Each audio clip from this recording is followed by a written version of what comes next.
Hello everyone, today we are going to be taking a look at the Sanlida Archery Dragon X9 compound bow. It's going to be a step up from the X8, and you guys seem to love the video, and Sanlida Archery was kind enough to send me this bow as well. So we're going to be taking a look at it today. We're going to be unboxing it, looking at the setup on the bow, how you put it together, things like that, and a little bit of a first glimpse after shooting it. So let's get into the box. The first glimpse in the box looks very similar to the Sanlida Archery X8. Right on top you got carrying case for it. Then just like before, there's going to be a letter of thanks and the owner's manual as well. Set these off to the side for now and get into the contents of the case. So you got a release, arrow quiver, stabilizer, and as many of you pointed out in the last video, this is actually a arrow puller to pull your arrows out of the targets. A lot of you let me know in the last video in the comment section what this was, and you were not happy that I did not know that. So now I know that's what it's for. So that's included in this one as well.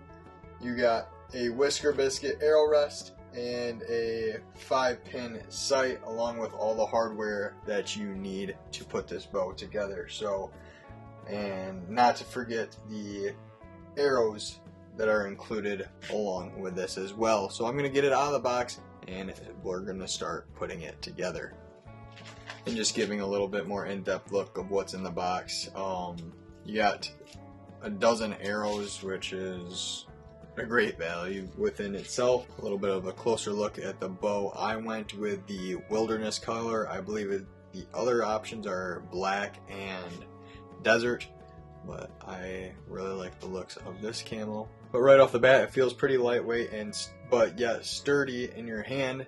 Yeah, a little bit of vibration dampeners on the limbs themselves. And looking more at what's in the box, 5-pin sight. And you just have to take a plastic cover out of there for it to turn on and off. So it's ready to go right out of the box. And much like the Dragon X8, it comes with this bipod or tripod or whatever you'd like to call it that mounts right onto the limb itself. Arrow quiver, stabilizer, arrow puller, included release, Whisker Biscuit arrow rest, and of course all the hardware that you need to put this bow together. First off, I'm going to start by putting on the Whisker Biscuit. There is an included bolt that is already in the bow itself, so you just have to unscrew that. Make sure when you're taking this bolt off you don't drop that wash out of there.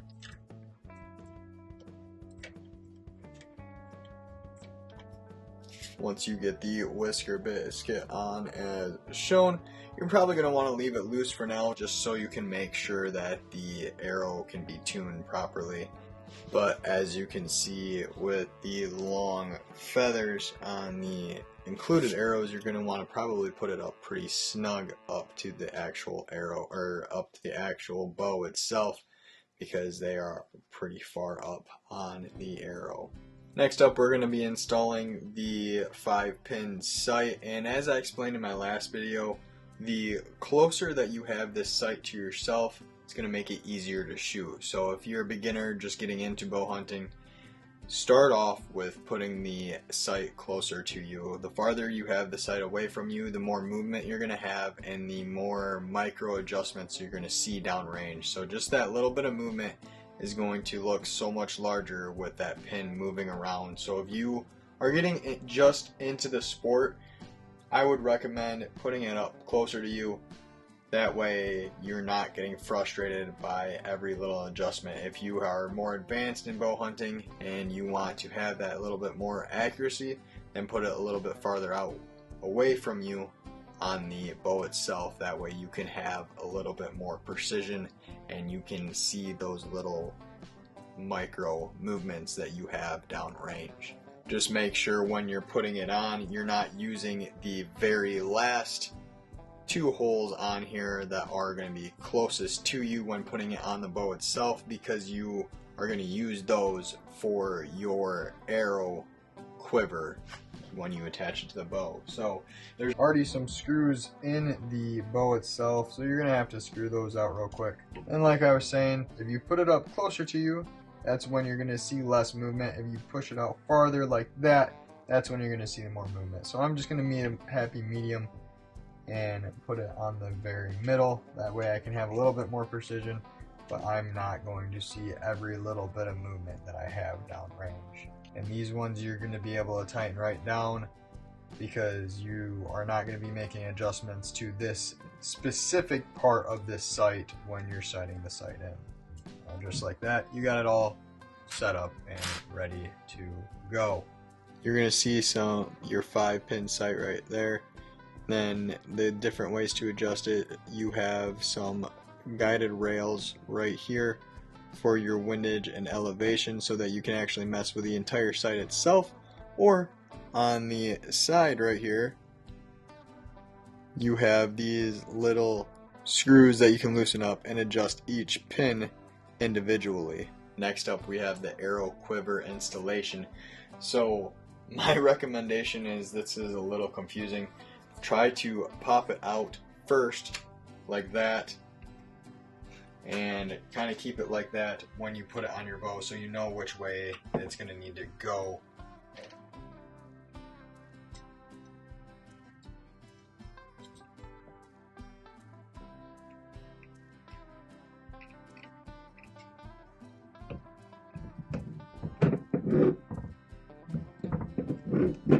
So just like that, just twist it forward, pop it right out.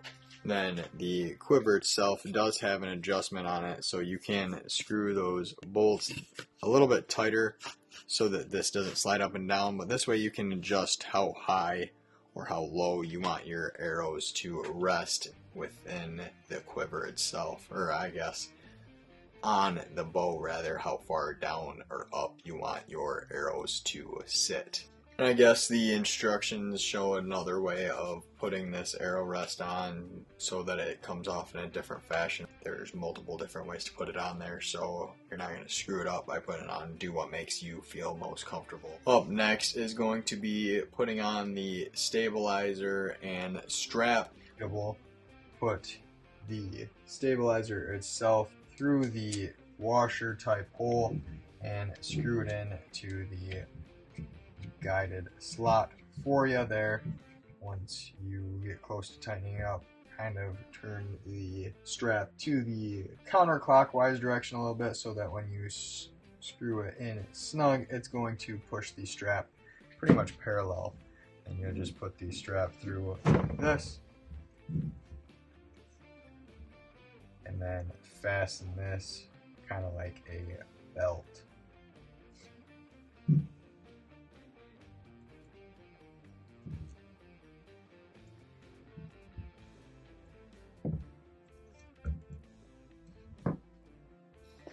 And there you go. Next up, I'm going to show you how to adjust the draw length and the poundage, which are very simple and easy. You're not going to need a bow press for either of these tasks. And everything that I've shown you today is straight out of the box. I'm doing it myself. I don't have a bow press. I'm doing it all at home in my garage with the items that were provided with me in the package. So you're not going to need anything else besides what you got. As you can see right there, there's multiple different slots for your draw length to go into. There's a chart in the instruction manual to know what your draw length is and what you need to adjust the abbreviation to make that match up. And unscrew that bolt right there.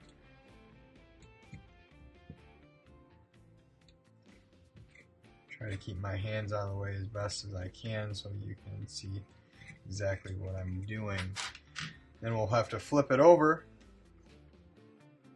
And as you can see, this bolt is kind of stuck behind the limb here. This one you leave in here, you just need to loosen it up so that the flipping it over to the other side. Again, as you can see, this is free flowing now to adjust your draw length. you have to line it up on the hash mark. These hash marks have to line up with a hash mark up here on the limb or on the cam system. As you can see, there's two separate ones, so that there are two separate rows of holes that are guided in already, so that you can fit the exact hash mark that you need.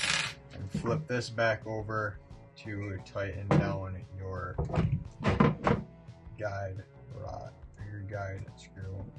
You may have to depress it a little bit again, like we did earlier.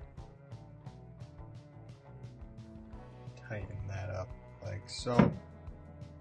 It should be at the draw length as long as you do this on both limbs. Now moving on to draw weight adjustments, it's very simple as well.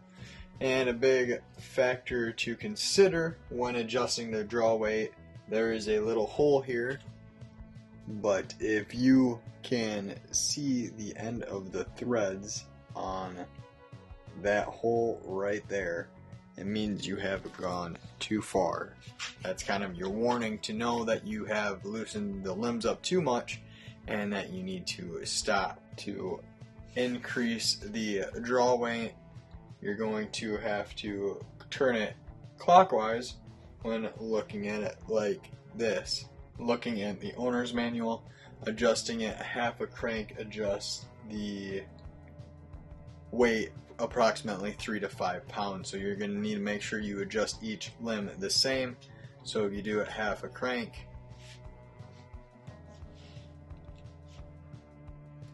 that's going to be plus 3 to 5 pounds. And make sure, like I was explaining earlier, whatever you do to one limb, you're going to have to do to the other.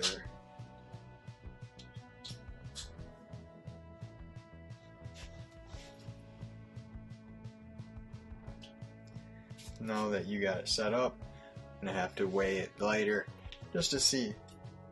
Obviously that's a little too light, so I'm going to have to turn it up a little bit, and we are ready to go outside and shoot the targets for my first impression of the bow.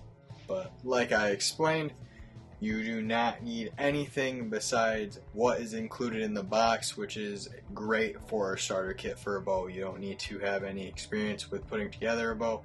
You don't need to have a bow press, nothing like that. So basically straight out of the box, you're good to go, which is great for anybody getting started in the sport. Now let's head outside to shoot some targets to get my first impression on the bow.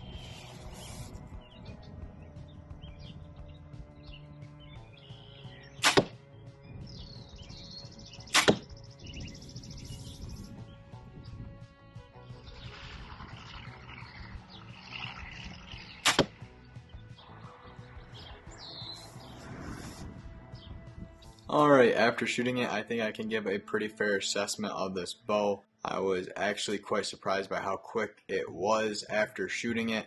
It's pretty consistent as well, as you could see. As far as value, I think you're going to get what you pay for with this bow. Is this going to compete with a $1,500 to $2,000 bow?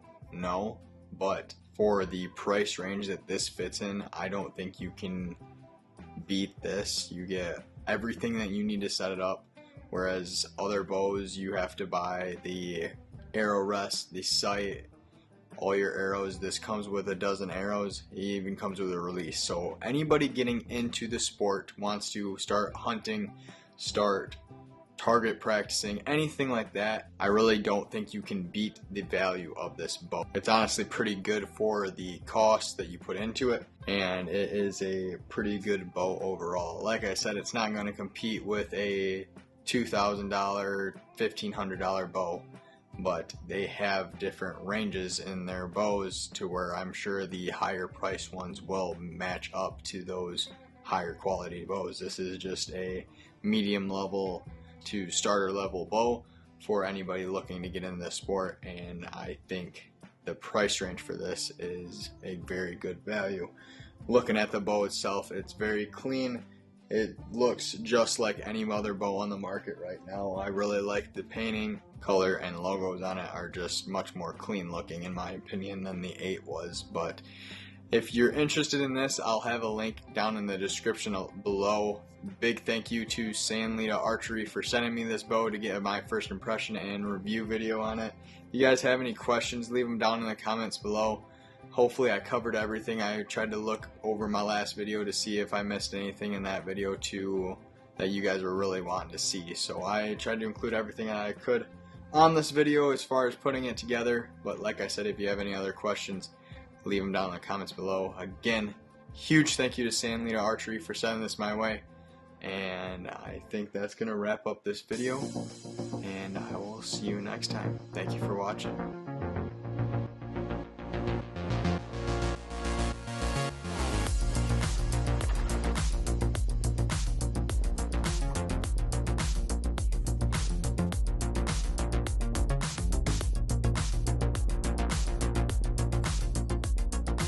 Oh my